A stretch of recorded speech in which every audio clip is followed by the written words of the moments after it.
Hello, welcome to Haldar E-Academy online platform. So today we will continue with our class of A Day in the Zoo written by Gerald Challen. তো আমরা আগের দিন পড়েছি যে টেক্সটটা পুরোটা পড়েছি জেরাল্ড ডারেনের লেখা আ ডে ইন দ্য জুতে, যেখানে আমরা কি দেখেছি that the author himself has owned a zoo. যে অথার নিজেরই একটা জু ছিল and he was in duty 24 hours a day and he has his employees or you can say co-workers as well. তো ওনার co-workers ছিল আর এমপ্লয়িও বলতে পারো ওনার ছিল. So they helped him to run the zoo and he describes the behaviors of various animals and birds. উনি কি describe করেছেন various animals এবং birds এর behavior as well as some of the inhuman behavior of some humans. কিছু মানুষের inhuman behavior এর কথাও বলেছেন, the reckless behavior of some humans, তিনি তাদের কথাও বলেছেন. তো আমরা পুরো টেক্সটটা দেখেছি that how at the time of dawn the day starts till the evening falls. তো সকাল থেকে সন্ধে অবধি তো এক দফা চলে and the second comes when the evening falls till the dawn. আর সন্ধে থেকে সকাল অবধি এক দফা চলে. যারা নিশাচর তাদের সন্ধেবেলাটা রয়েছে, সকালের দিকে অন্যান্য প্রাণী রয়েছে. আবার যারা ধরো শিকারী জাতীয় প্রাণী যেমন হচ্ছে লায়ন, তারা দিনের বেলাতেও অনেক সময় অ্যাক্টিভ থাকে, আবার রাত্রির দিকে ভোরের দিকেও অ্যাক্টিভ থাকে. The different scenarios he has described over there, and now we will go to the exercises. Okay, so let's see that what is there in our exercises today.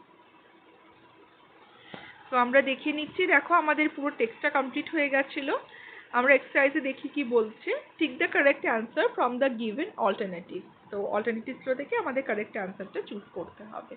The average day in a zoo begins just before.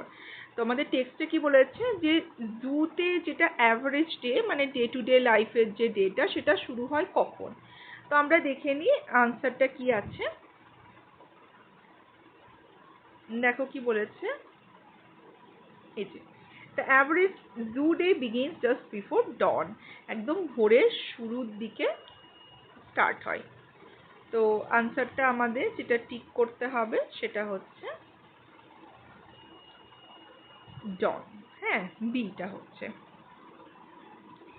Next হচ্ছে কি বলেছে the birds searching the dewy grass on the lawn were. যে সমস্ত পাখিরা লনের যে ঘাস, dewy ঘাস, শিশির ভেজা ঘাসে সংগ্রহ করছিল তারা কারা ছিল. দেখো কি বলেছে. An earnest group of peahens searching the dewy grass. Peahen মানে আমি আগের দিনই বলেছিলাম যে পিককের যে ফিমেল ফর্ম হচ্ছে পিহেন. তো পিহেনের যে গ্রুপটা তারা এখানে দেখো আনসার লেখা রয়েছে 2 এর এ পিহেন. নেক্সট দেখি.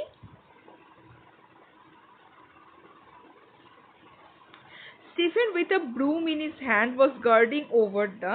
বলছে স্টিফেন ওর হাতে ঝাঁটা নিয়ে কাদের কে গার্ড করছিল. তো দেখো আনসারটা কি বলেছে.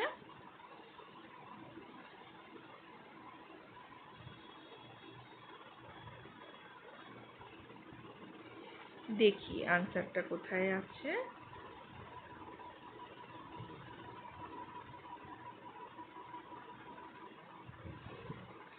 আচ্ছা দেখে নি.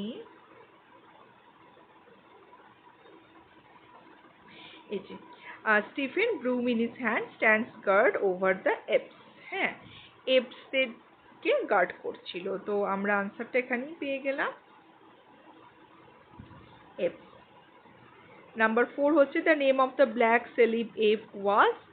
ব্ল্যাক সেলিব এপের নাম কি ছিল. নাম ছিল এটাম, বাট আমরা স্টিল দেখে নেব যে কোথায় আছে আনসারটা.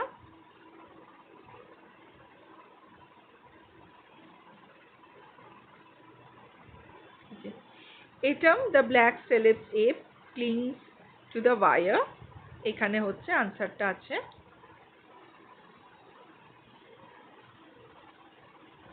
নাম হচ্ছে এটাম. ফিফথ কি বলেছে দেখি. The reptile dozed in the temperature of, রেপটাইলসরা কত ডিগ্রি টেম্পারেচারে ঝিমোচ্ছিল। আমরা আনসারটা দেখে নিচ্ছি। এখানে দেখো রেপটাইল জুতে রয়েছে।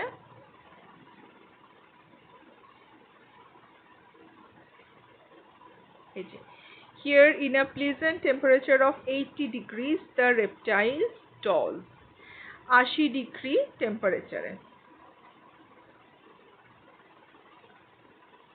এই যে 80 ডিগ্রিজ, হ্যাঁ 5C টা হচ্ছে। এবার দেখে নিই আমাদের কোশ্চেন আনসার কি বলেছি। এক্সারসাইজ 2 তে answer the following questions with 15 words, 15 ওয়ার্ডসের মধ্যে মোটামুটি লিখতে বলেছে।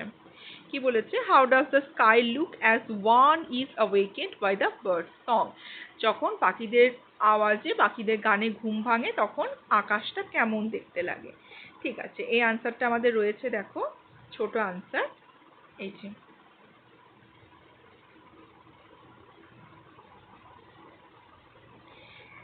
the sky will be slightly tinged with yellow when you are awakened by the bird song.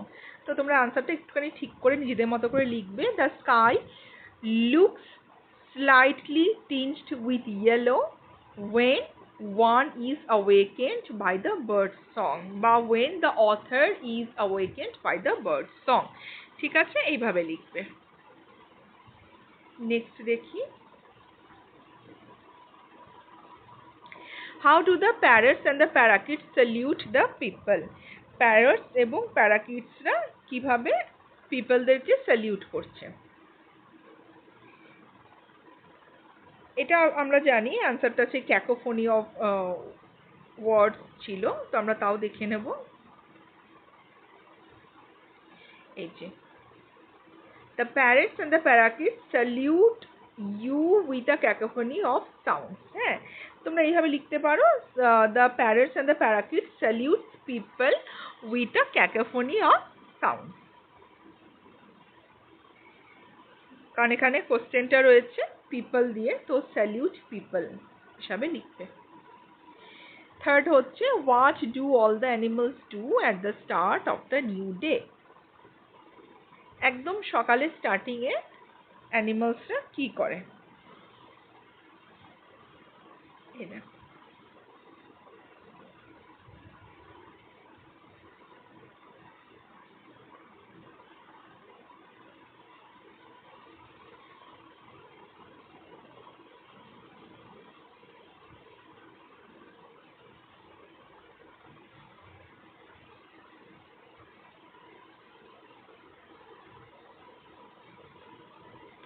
আচ্ছা, গরিলাসদের এখানে যে start of the new day.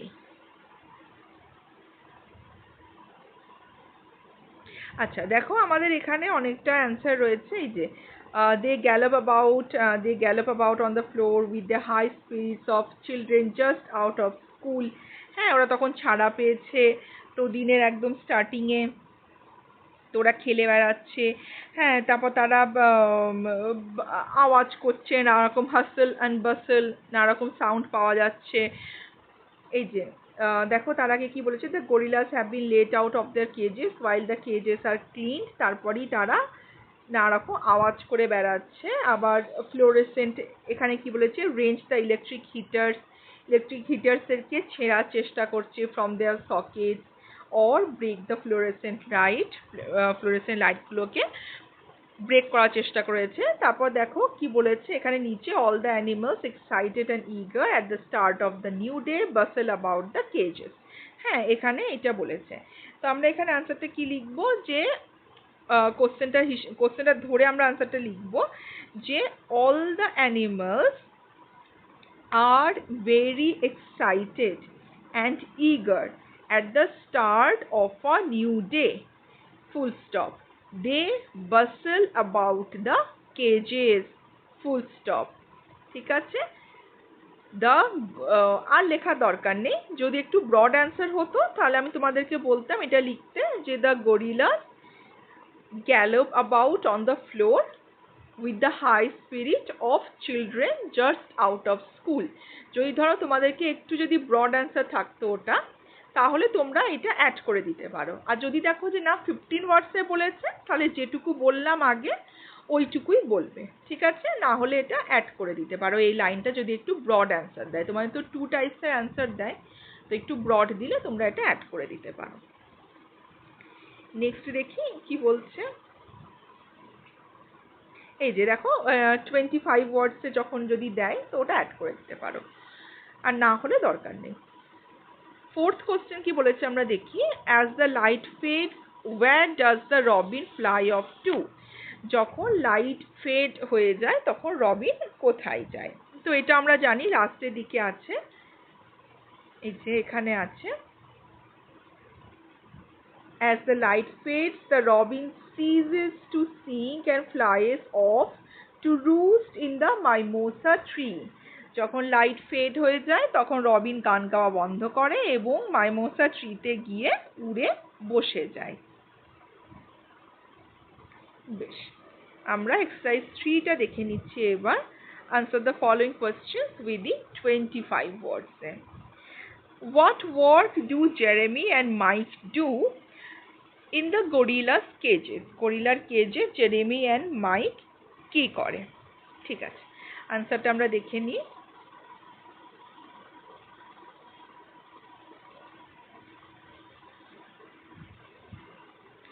এই যে Jeremy and Mike sweep up the mess on the floor and scatter fresh white sawdust. ঠিক আছে, এইভাবে লিখবে যে Jeremy and Mike sweep up the mess on the floor and scatter fresh white sawdust.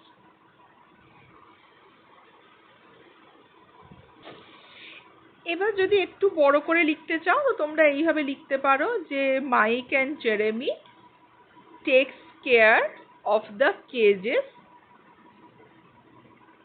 so they sweep up the mess on the floor and scatter fresh white sawdust. একটু যেহেতু 25 ওয়ার্ডসের মধ্যে বলেছে তাই এইরকম করে লিখতে পারো, বা এইভাবে লিখতে পারো যে Mike and Jeremy helps in cleaning up the cages so they sweep up the mess on the floor and scatter fresh white sawdust. ঠিক আছে, এইভাবে লিখতে পারো, তাহলে একটু বড় হবে আনসারটা। নেক্সট হচ্ছে কি বলেছে,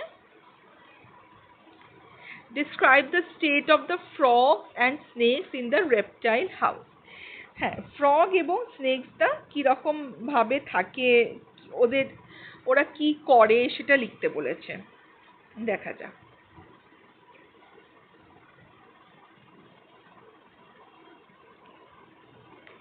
এই যে আমরা তাহলে কোশ্চেন থেকেই লিখবো যে in the reptile house in a pleasant temperature of 80 degrees the reptiles doze. ঠিক আছে, এটা লিখলাম ফার্স্ট।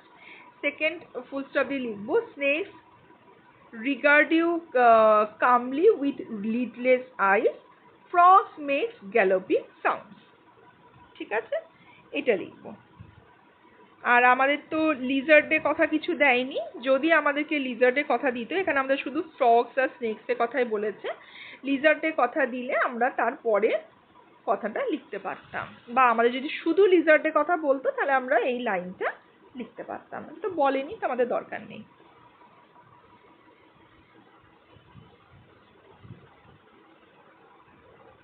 নেক্সট কি বলেছে, what would one see and hear while lying in bed at night? রাত্রিরে শোয়ার সময় কি দেখতে এবং শুনতে পাওয়া যায়? দেখো কি বলেছে, as you জায়গা আমরা লিখব as one lies in bed one can watch through the window the moon separating itself from the shadow of the tree. তারপর লিখবো one can hear the lion's cough. ঠিক আছে, কি শুনতে পাই এবং কি দেখতে পাই আমরা এইভাবে লিখবো। ইউ জায়গায় আমরা 1টা লিখে দেবো, যেভাবে বললাম সেইভাবে।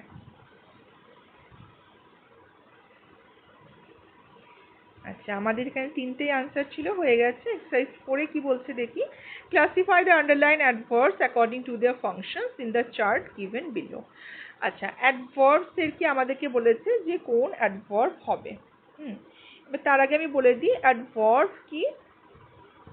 অ্যাডভার্ব সবসময় ভার্বকে কোয়ালিফাই করে, যেমন অ্যাডজেক্টিভ কোয়ালিফাই করছে নাউনকে, অ্যাডভার্ব তেমনি ভার্বকে কোয়ালিফাই করছে। ভার্বের কীরকম অবস্থা বলছে, যেমন ধরো যে কোনো ম্যানার, কিভাবে কাজটা করা হলো, কাজটা আমি ফাস্ট করেছি না স্লোলি করেছি না রিদমিক্যালি করেছি, ঠিক আছে, কিভাবে আমি করেছি, ম্যানার কাজের ধরনটা কীরকম সেটা।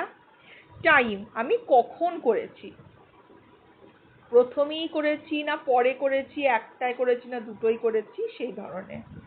প্লেস মানে হচ্ছে কোথায়, কোন জায়গায় করেছি আমি কোনো কাজ, সেটা হচ্ছে যে কোনো জায়গায়, ঘরের ভিতরে না ঘরের বাইরে, মিডিলে না কর্নারে, এই ধরনেরগুলো আমাদেরকে বোঝায়। ফ্রিকোয়েন্সি মানে হচ্ছে কতবার করেছি, প্রায়ই করি না মাঝে মাঝে করি না খুবই কম করি, এই ধরনের জিনিসগুলোকে বোঝাচ্ছে। তো এগুলোকে বলছে অ্যাডভার্ব, কাজকে কোয়ালিফাই করছে। আমরা ফার্স্ট দেখে নিই আগে এখানে অ্যাডভার্বগুলো কীভাবে হচ্ছে দেখে নিই, তারপরে আমরা অ্যাডভার্বের এখানে ফাংশনসটা করব। I have already done the job, দেখো মার্ক করে দেওয়াই আছে যে অলরেডি হচ্ছে অ্যাডভার্ব। তো কি বলেছে, অলরেডি ডান দ্য জব, আমি অলরেডি কাজটা করে নিয়েছি। দেখো কোশ্চেন আমাদের কাজটাকে ধরেই আসছে, যে আমি অলরেডি কি করেছি, কাজটা করেছি, তো অলরেডি অফকোর্স এখানে অ্যাডভার্ব। নেক্সট হচ্ছে Bappa can go anywhere for his work, Bappa তার কাজের জন্য যে কোনো জায়গায় যেতে পারে। আবার সে একই কথা, কাজকে দিয়ে আমরা বলছি কাজের জন্য যে কোনো জায়গায় যেতে পারে, তো এনিওয়্যারও হচ্ছে অ্যাডভার্ব। থার্ড হচ্ছে Puja often comes to my place, Puja প্রায়ই আমাদের বাড়ি আসে, তো আসে কখন আসে, প্রায়ই আসে, ঠিক আছে। ফোর্থ হচ্ছে নার্গিস সিং সুইটলি, নার্গিস কেমন ভাবে গায়, কাজের ধরনটা কি, মানে এখানে গাওয়াটাও তো কাজ, গাওয়ার ধরনটা কি, ভীষণ সুইটলি, ঠিক আছে। তো এটা আমাদের অ্যাডভার্ব হচ্ছে। এবার আমরা দেখে নিচ্ছি অ্যাডভার্ব। আমাদের আগেই বলেছি যে manner, time, place and frequency কোনটা কোনটা ক্ষেত্রে হয়, তো এখানে আমরা এক এক করে দেখে নিচ্ছি। ফার্স্ট হচ্ছে অলরেডি, আমি কখন কাজটা করেছি, আমি কাজটা অলরেডি মানে ইতিমধ্যেই শেষ করে নিয়েছি, তো অলরেডি হচ্ছে আমাদের টাইম, অ্যাডভার্ব অফ টাইম, তো অলরেডি আমাদের টাইমের ঘরে বসবে। সেকেন্ড হচ্ছে বাপ্পা ক্যান গো এনিওয়্যার, যেখানে ইচ্ছা যেতে পারে, তো এনিওয়্যার হচ্ছে আমাদের প্লেস, তো এনিওয়্যার আমাদের প্লেসের ঘরে বসবে। থার্ড হচ্ছে আমাদের Puja often comes to my place, Puja কখন কখন আসে, কিরকম ফ্রিকুয়েন্টলি আসে, প্রায়ই আসে, তো অফেন হচ্ছে আমাদের ফ্রিকোয়েন্সি, তো এটা হচ্ছে আমাদের অ্যাডভার্ব অফ ফ্রিকোয়েন্সি, তো অফেন বসছে ফ্রিকোয়েন্সি করে। লাস্ট হচ্ছে নার্গিস কেমন ভাবে গায়, সুইটলি, তো অ্যাডভার্ব অফ ম্যানার, তো সুইটলি বসছে ম্যানারের ঘরে, ঠিক আছে। এক্সারসাইজ 5 কি বলছে দেখি, underline the clauses in the following sentences and state what kind of clauses they are, তো কি রকম ধরনের ক্লজ সেটা বলতে হবে। এবার দেখো ক্লজের ভাগ আছে, হ্যাঁ, যেমন অ্যাডভার্ব ক্লজ আছে, আর হচ্ছে অ্যাডজেক্টিভ ক্লজ আছে, আর আছে নাউন ক্লজ, এইগুলো হচ্ছে ক্লজের ভাগ। তো আমাদের এখানে দেখি দাঁড়াও, ঠিক আছে, তো আমি আগে বলে দিই clause, noun clause, adverb clause আর অ্যাডজেক্টিভ ক্লজ কাকে বলে। ঠিক আছে, আমি স্টার্ট করছি অ্যাডভার্ব ক্লজ দিয়ে। অ্যাডভার্ব ক্লজ কাকে বলছে, যে তোমাকে এখানে সেন্টেন্সটা পিক আপ করতে হবে, পিক আপ করার পরে, আচ্ছা তার আগে বলি আমরা মেন ক্লজ, সাবঅর্ডিনেট ক্লজ যদি তোমাদেরকে আমি একটু বলে দিচ্ছি। মেন ক্লজ কথাটার অর্থ হচ্ছে, তোমরা আগেই পড়েছো এই জিনিসগুলো, ক্লাস 8-এ পড়েছো মেন ক্লজ আর সাবঅর্ডিনেট ক্লজ, তো সেখানে আমি বলে দিচ্ছি যে তোমাদের মেন ক্লজ কথাটা অর্থ হচ্ছে যে সেন্টেন্সটা, একটা সেন্টেন্সে যদি দুটো ভাগ থাকে, তো যে ভাগটা কারোর ওপর ডিপেন্ডেন্ট নয়, যেটাকে আমি আলাদাভাবে সরিয়ে রাখলে সেটা একটা পুরোপুরি একটা মিনিং গঠন করে এবং আমাদেরকে ফার্দার কিছু জানার ইচ্ছা হয় না, সেটা হচ্ছে মেন ক্লজ। যেমন বলছে দেখো, ফার্স্ট সেন্টেন্সটা আমরা এখানে দেখি, অ্যাজ হি ওয়াজ নট দেয়ার, যেহেতু ওখানে ছিল না, I spoke to his brother, আমি ওর ভাইয়ের সঙ্গে কথা বললাম। আমি যদি কাউকে এইভাবে বলি একটা সেন্টেন্স যে আমি তোমার ভাইয়ের সঙ্গে কথা বললাম, সেন্টেন্সটা একটা কমপ্লিট মিনিং হচ্ছে। বাট আমি যদি তোমাকে এইভাবে বলি যেহেতু তুমি ওখানে ছিলে না, বলে যদি আর কিছু না বলি, তাহলে কি মনে হবে যে না, আমাকে আরো কিছু জানতে হবে। ঠিক আছে, তো যেখানে শুনে আমার মনে হচ্ছে as he was not there, এটা হচ্ছে সাবঅর্ডিনেট ক্লজ। আর I spoke to his brother, আমি তোমার ভাইয়ের সঙ্গে কথা বললাম, কমপ্লিট সেন্স, তাই এটা হচ্ছে মেন ক্লজ। বা সাবঅর্ডিনেট ক্লজকে বলা হচ্ছে ডিপেন্ডেন্ট ক্লজ, যেটা অন্য ক্লজের ওপর ডিপেন্ডেন্ট করে। আর আই স্পোক টু হিজ ব্রাদারটাকে বলা হচ্ছে ইন্ডিপেন্ডেন্ট ক্লজ, এটা কারোর ওপর নির্ভর করে না। এবার বলে দিই, সেটা হচ্ছে আমরা যখন কোনো কিছুর অ্যাডভার্ব ক্লজ না অ্যাডজেক্টিভ ক্লজ এগুলো যখন আমরা বার করব, তো সেখানে আমরা যেটা আমাদের সাবঅর্ডিনেট ক্লজ হয়, সাবঅর্ডিনেট ক্লজের উপরে আমরা বার করব। ঠিক আছে, তো অ্যাডভার্ব কাকে বলছে, মেন ক্লজে আমরা বার করব না। তো সাবঅর্ডিনেট ক্লজে দেখো, অ্যাডভার্ব ক্লজ আমি ফার্স্ট বলি কাকে বলছে, যে কোনো জায়গা বোঝালে, যদি কোনো জায়গা, এই যে আমরা পড়লাম প্লেস, ম্যানার, টাইম, হ্যাঁ, ফ্রিকোয়েন্সি, এইগুলোকে বোঝালে সেটা হচ্ছে অ্যাডভার্ব। যদি আমরা এবার আবার অ্যাডজেক্টিভ ক্লজ কোনটা হচ্ছে, অ্যাডজেক্টিভ হচ্ছে যদি আমরা নাউনের কোনো দোষ, গুণ, অবস্থা এইগুলোকে বোঝাই, যেটা নাউনকে কোয়ালিফাই করছে। হ্যাঁ, তো সেটা হচ্ছে আমাদের অ্যাডজেক্টিভ ক্লজ, যেটা নাউনকে কোয়ালিফাই করছে। আর অ্যাডভার্ব সবসময় ভার্বকে কোয়ালিফাই করবে। ঠিক আছে, যেমন নাউনের কোনো দোষ, গুণ, অবস্থা, কালার, এজ, হাইট এইগুলোকে বোঝালে হবে অ্যাডজেক্টিভ ক্লজ। থার্ড হচ্ছে কি আমাদের নাউন ক্লজ। নাউন ক্লজে কি হচ্ছে, নাউনটার সম্বন্ধে আমরা আরো কিছু জানতে চাইছি, কোনো একটা কিছুর সম্বন্ধে আমি আরো ফার্দার আমরা জানতে চাইছি। যেমন কি হচ্ছে, তোমাদের এই ক্লজগুলো দেখবে তোমরা আগেই পড়ে এসছো যে কোনটা কি ক্লজ হিসাবে বলা হচ্ছে। কি দিয়ে কোশ্চেন করলে, যদি মেন মাথায় রাখবে, কি দিয়ে কোশ্চেন করলে, যখন সেন্টেন্সের সাবজেক্ট কিছু একটা বলছে এবং কি দিয়ে কোশ্চেন হচ্ছে, সেটা আমরা নাউন ক্লজ হিসাবে গণ্য করব। যেমন হচ্ছে I wish that I were a bird, আমার ইচ্ছা যদি আমি একটা পাখি হতাম। আই উইশটা হচ্ছে এখানে main clause, that I were a bird এটা সাবঅর্ডিনেট ক্লজ। ঠিক আছে, এবার দেখো এই সাবঅর্ডিনেট ক্লজে এটা হচ্ছে নাউন ক্লজ, আমার ইচ্ছাটা কি, সে কি বলেছে, এই ধরনের কথাগুলোকে নাউন ক্লজ বলা হয়। এবার আমরা সরাসরি চলে যাচ্ছি এখানে, এগুলো তোমাদের আগেই তোমরা পড়ে এসছো ক্লাস 8-এ, সেই হিসাবে ফার্দার এটা কন্টিনিউশন আছে, তা আমি একবার রিভিশন করিয়ে দিলাম। এবার দেখো ফার্স্ট সেন্টেন্স কি বলেছে, as he was not there I spoke to his brother, যেহেতু সে সেখানে ছিল না, আমি ভাইয়ের সঙ্গে কথা বললাম। এবার দেখো, যেহেতু অ্যাজ হি ওয়াজ নট দেয়ার, যেহেতু সে সেখানে ছিল না, এখানে কোথাও না থাকার কথা বলা হচ্ছে, সেখানে ছিল না, কোথাও না থাকার কথা বলা হচ্ছে, এবং এখানে কোনো নাউনও নেই যাকে কোয়ালিফাই করছে। এটা একমাত্র একটা প্লেসকেই বোঝাচ্ছে, কোনো নাউনকে ফার্দার কোয়ালিফাই করছে না। এখানে দেখো অ্যাজ মানে যেহেতু, এটা কি হচ্ছে আমার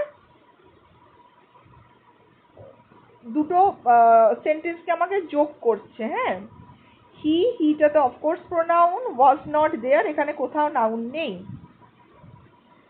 তো অফকোর্স এটা আমাদের হয়ে যাচ্ছে অ্যাডজেক্টিভ ক্লজ। ঠিক আছে, sorry adverb clause. Adverb clause এটা শুধু ভার্বকে কোয়ালিফাই করছে, কোনো নাউনকে কোয়ালিফাই করছে না। এবং অ্যাজ হি ওয়াজ নট দেয়ার, এই যে অ্যাজ কথাটা বলছে না, যেহেতু সে সেখানে ছিল না, এই অ্যাজ বিকজ এই ধরনের কথাগুলো কি বলতো, কারণ দর্শাচ্ছে, এগুলোকে বলা হয় অ্যাডভার্ব অফ রিজন। তোমাদের যেখানে এই কটা অ্যাডভার্ব পড়িয়েছে না, এর বাইরেও কিন্তু অ্যাডভার্ব আছে, তার মধ্যে একটা হচ্ছে অ্যাডভার্ব অফ রিজন। এই যে অ্যাডভার্ব অফ রিজন, কারণ, REASON।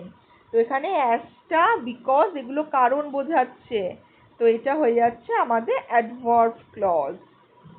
নেক্সট কি বলেছে, the house where Nazrul was born is in Churulia. তো সেই বাড়ি যেখানে নজরুল জন্মগ্রহণ করেছিলেন ওটা হচ্ছে চুরুলিয়াতে।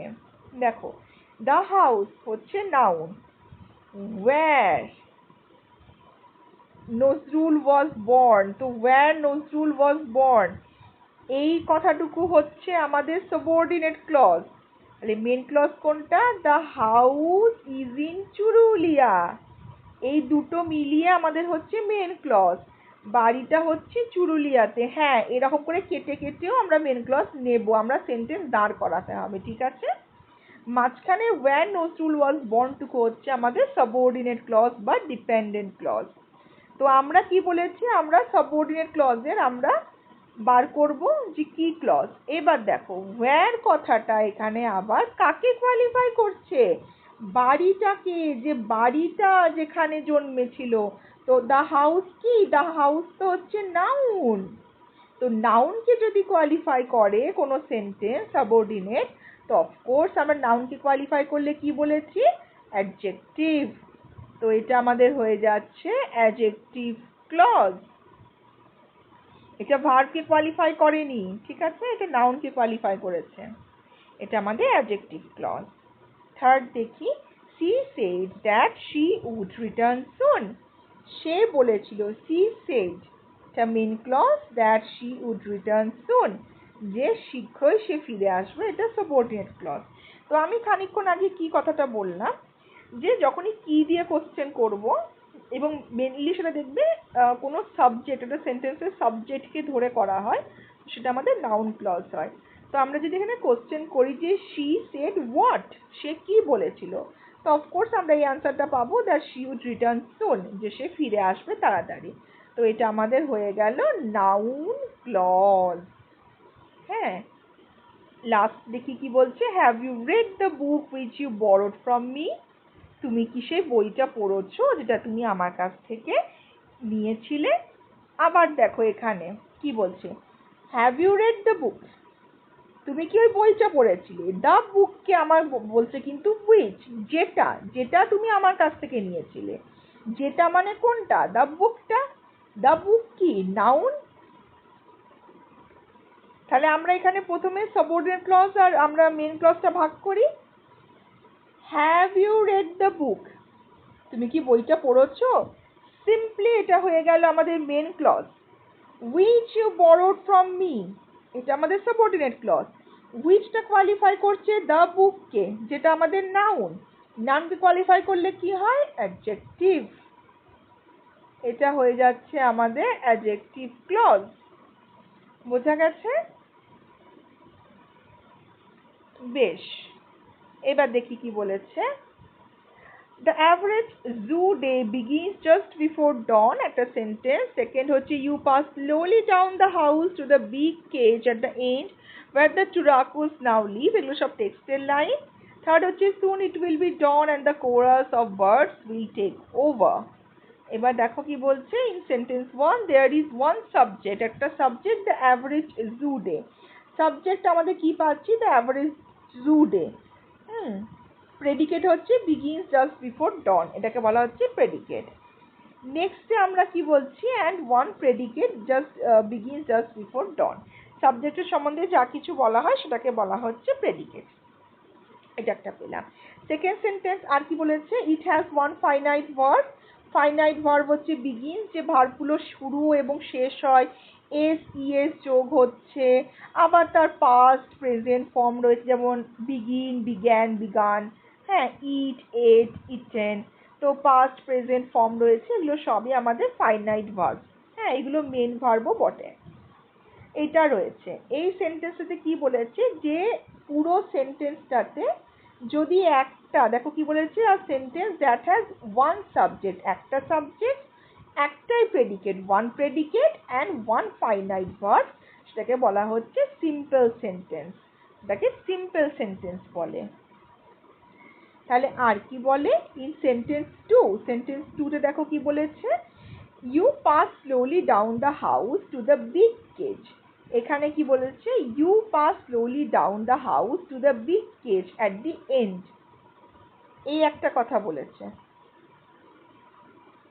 where the Turacus now live, যেখানে টুরাকুসরা থাকে। এখানে দেখো আমরা দুটো সেন্টেন্স পাচ্ছি, আগেই আমরা শিখলাম, একটা হচ্ছে ডিপেন্ডেন্ট ক্লজ, একটা ইন্ডিপেন্ডেন্ট ক্লজ। তো এখানে আমাদের ডিপেন্ডেন্ট ক্লজ কোনটা হচ্ছে, ইন্ডিপেন্ডেন্ট কোনটা হচ্ছে, যেটা কারোর ওপর ডিপেন্ড করছে না, এইটা, যে ইউ পাস স্লোলি ডাউন, তুমি পাস করলে ধীরে ধীরে, the house to the big cage, ওই বড় কেজের পরে যে বাড়িটা, অ্যাট দ্য এন্ড, ওই লাস্টের দিকে, লাস্টের দিকে তুমি যখন স্লোলি গেলে হাউস পাস করে বড় খাঁচাটার দিকে। তো এটা আমাদের ইন্ডিপেন্ডেন্ট ক্লজ হচ্ছে, আমাদের একটা সেন্টেন্স বুঝতে পারছি যে আমরা হাউসটা পার করে খাঁচার দিকে এসেছি। where the Turacus now live, যেখানে টুরাকুসটা থাকে। এবার যেখানে, সেখানে এসব দিয়ে শুরু করলে অফকোর্স আমাদের মনে আরো কোয়ারি থেকে যায়, তো এটা আমাদের ডিপেন্ডেন্ট ক্লজ। এবার দেখো এখানে দুটো সেন্টেন্স পেলাম, তো দুটো সেন্টেন্স মানে এখানে আমাদের দুটো সাবজেক্ট, হ্যাঁ, ইউটা একবার হচ্ছে, টুরাকুস হচ্ছে সাবজেক্ট, আবার দেখো পাস এখানে একটা অবজেক্ট, আবার এখানে মানে সরি ভার্ব, আবার টুরাকুসের পরে লিভ, এই কথাটা ভার্ব হচ্ছে, প্রেডিকেটও দুটো, এখানেও স্লোলি ডাউন কি বলেছে, the house to the big cage at the end, predicate.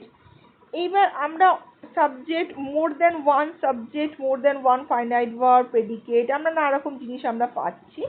তো এগুলোকে আমাদের বলা হচ্ছে কমপ্লেক্স সেন্টেন্স। আর থার্ড কি বলেছে, in sentence three there are two principal clauses. এখানে নাম্বার থ্রি সেন্টেন্সে দেখো, soon it will be dawn and the chorus of birds will take over, তাড়াতাড়ি ভোর হয়ে যাবে, একটা কমপ্লিট সেন্টেন্স। আর একটা কমপ্লিট সেন্টেন্স কি, the chorus of birds will take over, পাখিদের চিৎকার শোনা যাবে। দুটোই কমপ্লিট সেন্টেন্স, আমার কিন্তু কোনোটাই আধখাচরা সেন্টেন্স হচ্ছে না, দুটোকে যোগ করেছে কোনটা, অ্যান্ড দিয়ে। ঠিক আছে, তাহলে দেখো কি বলেছে। আচ্ছা, সেকেন্ডটাতে আমরা পড়ি কি বলেছে, a sentence that has one principal clause and one more dependent clause is called a complex sentence. একটা ডিপেন্ডেন্ট ক্লজ থাকবে, একটা ইন্ডিপেন্ডেন্ট ক্লজ থাকবে, এটাকে কমপ্লেক্স বলা হচ্ছে। আর থার্ডে কি বলা হচ্ছে, একটা কনজাংশন অ্যান্ড দিয়ে বা অন্য যে কোনো কনজাংশন হতে পারে, কোনো কনজাংশন দিয়ে যখন দুটো সেন্টেন্স যোগ হবে, যে দুটো সেন্টেন্সই হচ্ছে ইন্ডিপেন্ডেন্ট ক্লজ, তখন তাকে বলা হচ্ছে কম্পাউন্ড সেন্টেন্স। দেখো কি কি বলেছে, একটা তো বললাম সুন ইট উইল বি ডন, একটা, সেকেন্ড হচ্ছে the chorus of birds will take over, দুটোকে জয়েন করেছে অ্যান্ড দিয়ে, এটাকে বলা হচ্ছে কম্পাউন্ড সেন্টেন্স। তাহলে আমরা নাম্বার 6টা দেখে নেব যে সিম্পল, কমপ্লেক্স, কম্পাউন্ড আমাদেরকে কাকে কাকে বলছে। হ্যাঁ, দেখো, হি is too tired to walk alone, তো বলছে ও ভীষণ টায়ার্ড, একাকী হাঁটতে পারবে না আর কি, যে এতটাই টায়ার্ড সে একাকী হাঁটতে পারবে না। হি আমাদের একটাই সাবজেক্ট,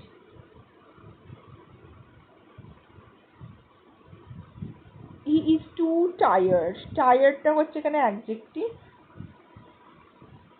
টু ওয়াক একটা ভার্ব আমরা পাচ্ছি, যেটা কিন্তু আবার ফাইনাইট নয়, এটা হচ্ছে নন ফাইনাইট, ইনফাইনাইট যে ভার্বটা, কারণ to walk, to eat, to sleep এগুলো আমরা আগেই পড়েছি, এগুলো বলা হচ্ছে ইনফাইনাইট ভার্ব।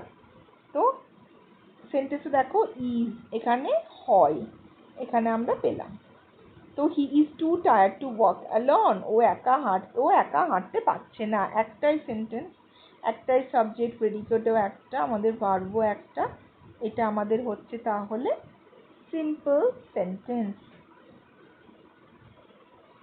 ঠিক আছে, নেক্সট কি বলছে, আই হ্যাভ আ ফ্রেন্ড, আমার একটা বন্ধু আছে। একটা কমপ্লিট সেন্স হয়ে গেল। সেকেন্ড হচ্ছে হু লিভস ইন মুম্বাই, যে মুম্বাইয়ে থাকে।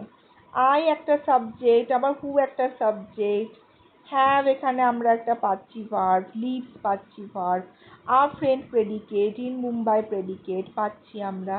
তো এখানে a friend, I have a ফ্রেন্ডকে কোয়ালিফাই করেছে কে, হু। হ্যাঁ, তো এটা আমাদের হয়ে যাচ্ছে কমপ্লেক্স সেন্টেন্স।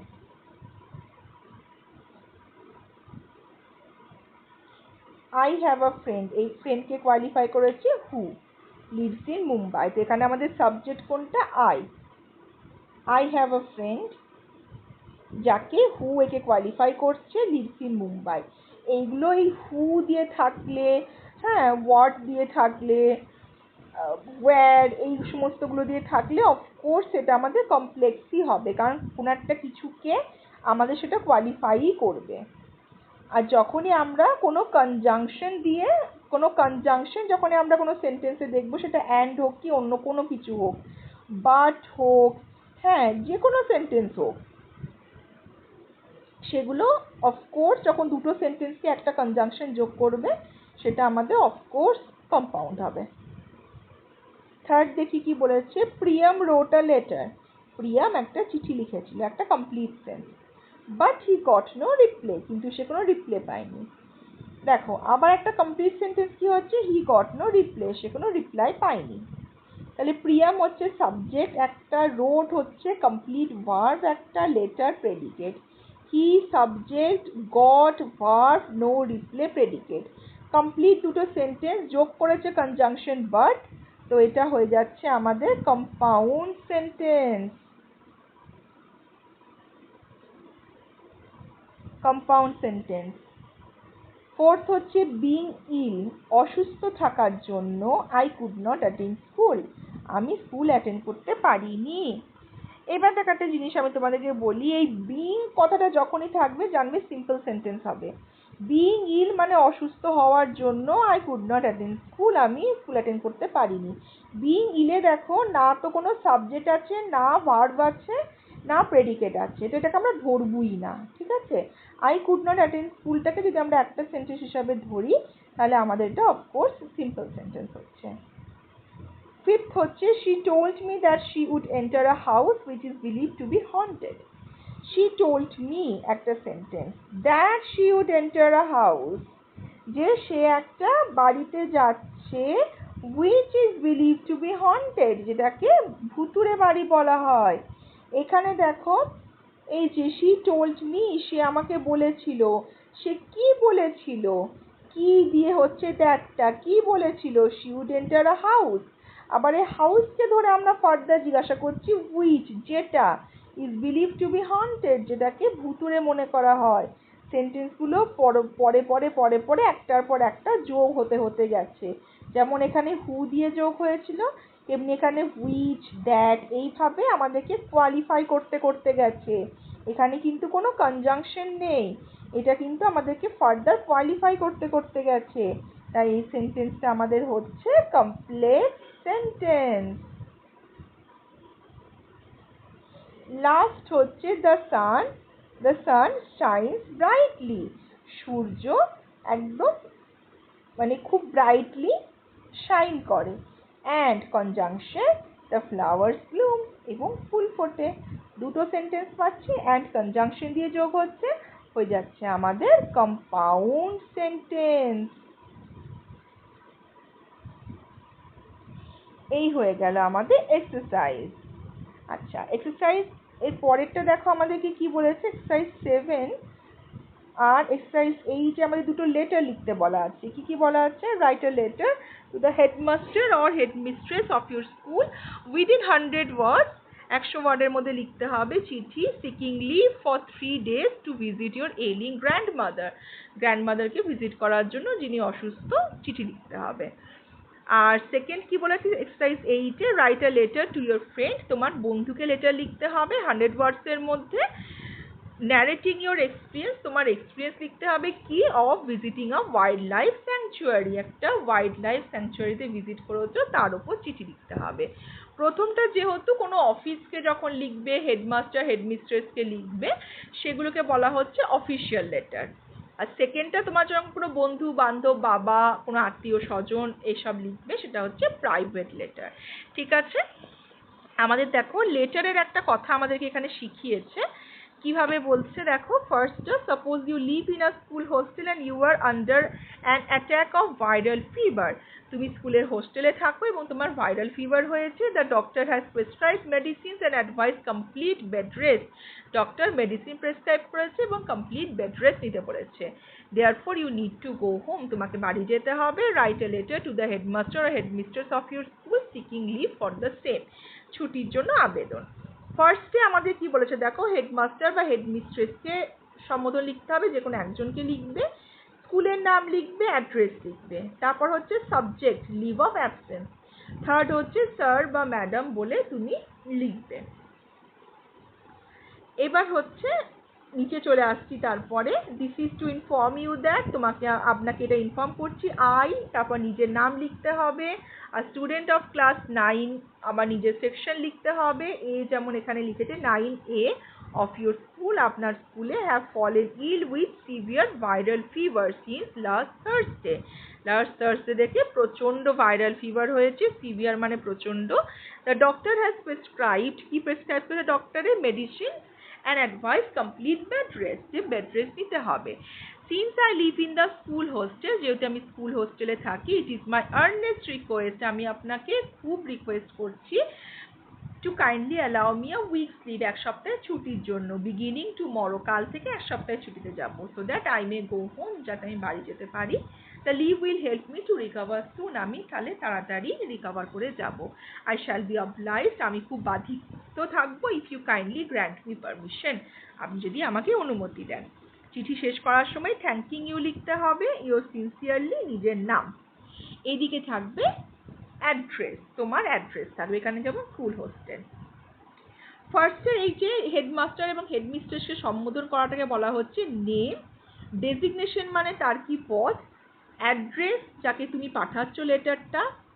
তারপরে দেখো এখানে সাবজেক্ট অফ দ্য লেটার লিখতে হবে। তারপর হচ্ছে গ্রিটিংস বা স্যালুটেশনস মানে হচ্ছে এই স্যার ম্যাডাম বলতে হয়। বডি অফ দ্য লেটার মানে হচ্ছে পুরো চিঠিটা যেটা তুমি লিখোছো, এটা বডি। আচ্ছা, সাবস্ক্রিপশনস মানে হচ্ছে এই যে এটা, থ্যাঙ্কিং ইউ, ইউর সিনসিয়ারলি, এটা। সিগনেচার হচ্ছে সৃজিত দাস, এখানে যেটা লেখা রয়েছে সেটা signature. Writer's address, date of writing, এ দেখো রাইটার্স অ্যাড্রেস তুমি দিলে, আর এখানে ডেট কবে লিখছো সেটা। এভাবে লেটার লিখতে হবে। যে তোমাদেরকে এই যে দুটো লেটার রয়েছে, এবার লেটারটা অফিসিয়াল লেটার তোমাদেরকে ওইভাবে যেটা বলা আছে সেইভাবে লিখবে। আর আনঅফিসিয়াল লেটার দুটোর ফরম্যাটটা একটু ডিফারেন্ট হয়, তো আমি লিখে দেব, তারপরে দেখে নেবে তোমরা ফরম্যাটগুলো যে কীভাবে লেটারটা লেখা হয়েছে সেটা। ওকে, আর এখানে পুরোটাই দেওয়া রয়েছে যে কীভাবে লেটার লিখতে হবে, সেই দেখে তোমরা পুরো ব্যাপারটা ক্লিয়ার হয়ে যাবে।